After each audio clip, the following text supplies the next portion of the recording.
Hi, friends. Okay, before we begin chapter 11 and 12, I want to kind of explain what we're doing on Save Me a Seat Lesson 4. So if you take a look at slide 2, it talks about tell me 5 things. So after listening to chapter 9 and 10, and chapters 11 and 12, I want you to tell me 5 of the most important things that you thought happened during those chapters, and then explain why you think it's important. So everything that you put on each finger is going to have 2 parts. It's going to have the important thing and why you think it's important. So the thumb is going to have what did you think was important and why did you think it was important. It's going to have what do you think is important and why do you think it's important. Okay, so every finger is going to have 2 things that you're going to write. On slide number 3, I'm going to ask you to write a summary of what's happened in chapters 9, 10, 11, and 12. Okay, so using those 5 things that you said were important in these 4 chapters, I want you to write a paragraph to help you summarize. So essentially, slide number 2, the 5 things, is going to be your planning page. And then slide 3 is going to be you turning those notes, those jot notes, into your paragraph writing, okay? You're gonna write a paragraph of the readings today using full sentences. Try to fill up the space and use as many details in it as information as possible, okay? On the very bottom, it has insert a picture here that represents something that happened in the reading. Your choice on what you want to insert, and it could be from Google. You can insert like a picture of somebody sitting in the desk, of somebody raising their hand, of some of a uniform maybe, because that's what Ravi is wearing, okay? If you look on slide number 4, that's my exemplar of my 5 things, and slide number 5 is my Save Me a Seat summary. Okay, so if you need help and any information and ideas on what to do for those 2 slides, those are my exemplars. Again, I don't want you to copy and paste. I want you to take your own ideas from this. Okay, here we go, chapter 11, Ravi. So he's about to get called on right now. Ravi, asks Mrs. Beam, would you like to come up to the board? This is it. The moment I've been waiting for. Yes, ma'am, Miss Beam, I say quickly, correcting myself. In my hurry to get up, my knee bangs against my desk and all my school supplies fall to the floor. I don't want to miss my chance to show off my math skills, so I quickly bend down to pick up my things. My glasses start to slip down my nose, but before I can push them up, something hard hits my forehead. It's Joe Sylvester's head. Why has he done this? Bumped me with his rock-hard head. Can't he see I'm trying to collect my stuff? I rub my forehead as he rubs his. His giant foot is stepping on my name card. Bigfoot, I mutter under my breath. Dylan hears me and laughs. That's Rich, he says. Bigfoot just sits there like a lump, but Dylan gets right down on the floor beside me and helps me pick up the rest of my things. I thank him for his help, then take a deep breath and straighten my back. I'm not going to allow anything to spoil this moment. This is my time to shine. I march up to the front of the class, take the blue marker from Mrs. Beam's hand, and face the whiteboard. I look at the first problem, 23 times 13. I close my eyes, and the answer comes to me in a flash, 299.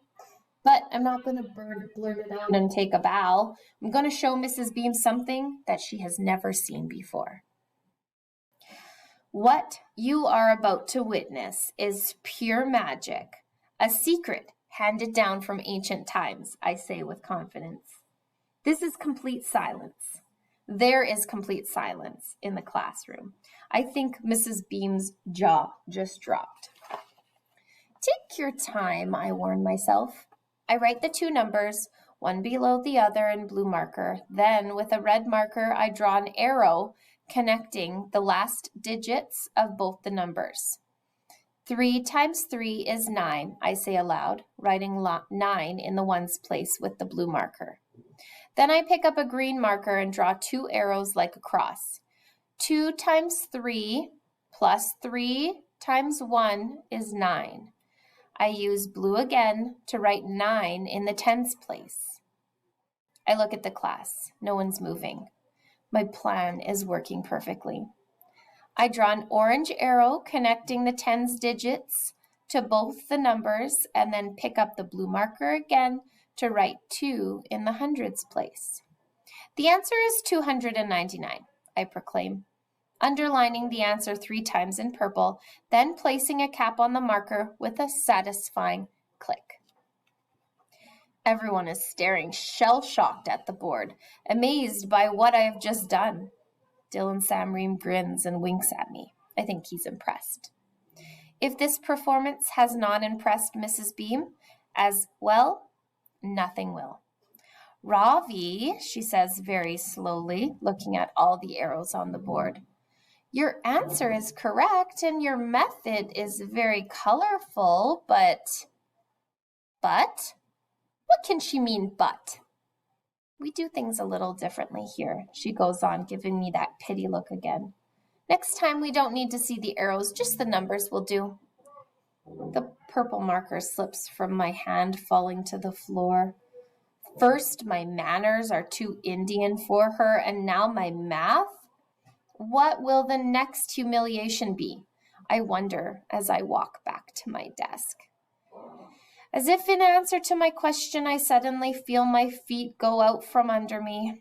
I have tripped over something, and when I fall, my glasses go skidding across the floor. What's the matter with you, Pud? Dylan calls out. Why did you trip the new kid like that? What have I done to deserve this? I haven't said a big word to Bigfoot, or Joe or Pudding or whatever his name is. First he bumps my head, and now he trips me with his giant foot. Oh my goodness, are you hurt, Ravi? Mrs. Beam asks, rushing over to where I'm lying on the floor. I want to, 1, show Joe Sylvester what I think of him and his giant foot. 2, tell Mrs. Beam the only thing that's hurting is my pride. And 3, shout at the top of my voice, my name is not Ravi! But here's what I do instead. I bite my tongue, I pick myself up, and I go get my glasses. Appa's advice has gotten me nowhere. I'm right back where I started. The only difference is now, thanks to Bigfoot, I have a bump on my forehead and a huge shoe print on my name card. Chapter 12, Joe. When Mrs. Beam calls on the new kid to come up to the board to do the first problem, he jumps out of his seat like a jack-in-a-box in a spring. His glasses slide down his nose and all the stuff on his desk goes flying, including his name card, which lands on the floor beside my desk. R-A-V-I. Mrs. Beam has been calling him Ravi, but when he introduced himself earlier, I'm pretty sure his name was Ravi, with the accent on the second syllable. As I reach down to pick up the card, he reaches out for it at the same time, and we bump heads. Ouch.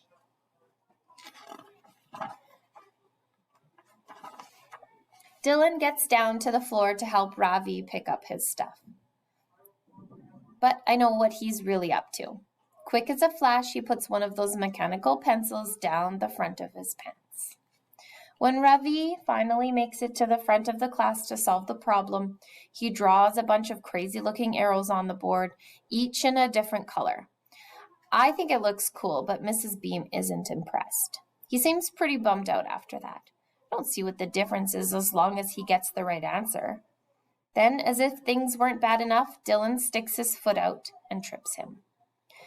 There's a Dylan Samream specialty, kicking a person when they're already down.